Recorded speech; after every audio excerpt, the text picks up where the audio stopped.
Today, we are going to talk about selling NFA items like silencers and other NFA items that basically you sell them and then it takes potentially months to deliver the item to the customer. So in this video, I'm going to show you how to enter that type of sale into coreSTORE and what the best practices are. So the first thing that we want to do is we recommend setting up a whole separate, what we call suspended transaction type for NFA items. And that way you can separate those into their own bucket and easily see all of your current open NFA orders. So to do that, the first step we're going to take is go into settings.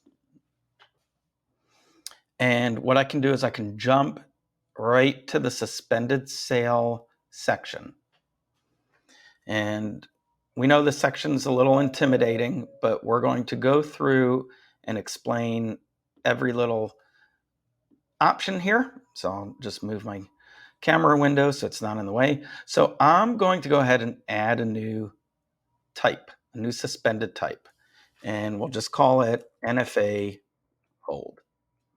So the first question is do we want to update inventory? When someone buys a silencer that you have in stock, you can either say don't update inventory, which we don't recommend, or you can tell it, let's deduct the inventory right then and there. So if you have 5 in stock, someone comes in, buys a silencer, you have 4 left. We don't recommend doing that either because the inventory is still sitting on the shelf. So we recommend setting this to commit. So when you set your inventory to commit, it means it's going to reserve that item. So you still have 5 in stock, but 1 is reserved so that you've got 4 available for sale. So an NFA sale, you do want to treat it as a sale, typically, because you want it to show up in your sales report. It's not an estimate. And we do recommend, you don't have to change the sale date every time you suspend it, but I would change 100%, change the sale date when the item is being delivered to the customer, so at the completion of the sale. Now, this is really important. Generate your 4473 after the sale is complete. You definitely want to make sure that this is checked. And the reason is because you don't want to generate the 4473 until they're finally coming in the door. And that's when you want to generate the 4473 transaction. Okay, so the next step is you can specify whether or not to hide this transaction in your reports and whether you want to specify what the deposit amount needs to be on this. So if you take full payment, which we recommend taking full payment for this type of order, you can literally set this to 100, and that way nobody makes a mistake. Now, of course, we do require entering the customer information for this transaction. And we'll go ahead and show a receipt after we suspend using this transaction type. We don't recommend pre-authorizing because pre-authorizations typically drop off after 30 days, so you don't want to check that box. That's good if you're getting an order that you're going to deliver in 2-3 days and you don't want to fully charge the card, but you want to pre-authorize it, similar to what happens at a hotel. All right, typically this is not a fulfillment. You're not creating a shipping instance. You can check that box if this is an order that you'll typically manage from the fulfillment screen. But in this case, I would say no. And that's about it. So now we have a new suspended type, which is NFA hold. So let's go ahead and save this.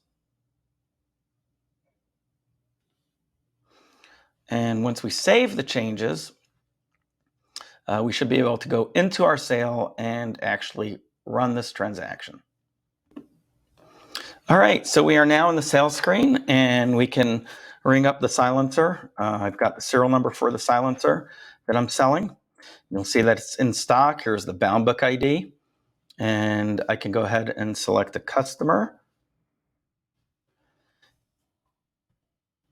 and we won't use the points that are available. So at this point, if you are going to take a payment, which in this case we have to because we set it to 100% deposit required, you can just click continue. Now, if your screen doesn't look like mine, if it looks completely different and you don't see your suspended types here, make sure you go into company locations and edit your location and go to your registers and terminals tab. You'll see there's an interface. If you're still on what we call the legacy interface, make sure to change this to default. That's really important. So don't miss this step because you won't be able to follow this video and everything won't work according to plan.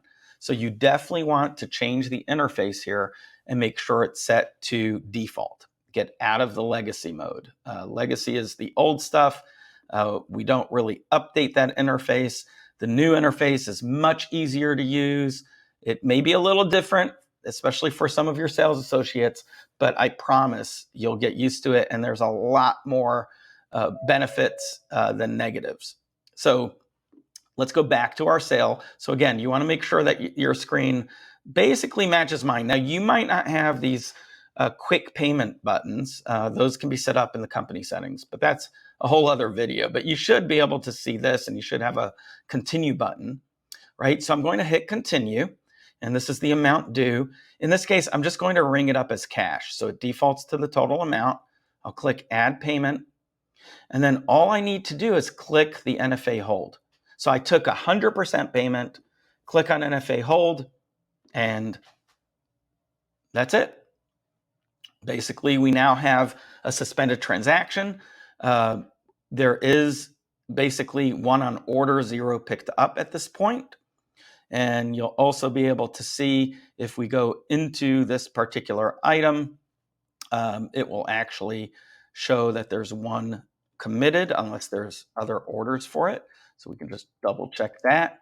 And let's see. Oh, here it is. It's sitting right in front of us. So I can just go real quick here, click on my inventory, and you'll see that quantity committed is 1, and I have 10 in stock. So basically I have 9 available for sale. So if I go back to my sales screen, months later, customer comes in, I can just click on suspended sales, search for the customer. I can actually choose type of NFA, which I should just have 1 order that's open for an NFA item. You'll see the amount due is 0, and I can just unsuspend this transaction and simply complete it. Now, if I don't want to complete it and I want them to fill out the 4473, all I need to do is suspend it as a 4473 transaction, and they can go fill out their 4473. But in theory, if they already got approved for a silencer, it's pretty unlikely that they won't get approved for their 4473. So it's totally up to you. If you do want to suspend it again, let them fill out the 4473 and then complete the transaction, you can totally do that. All you need to do is quickly click on this 4473 button, which again, if you don't see a 4473 button, make sure to add a suspended type, just like we did at the beginning of this video. Thank you so much for watching this video, and we'll look forward to seeing you in the next one.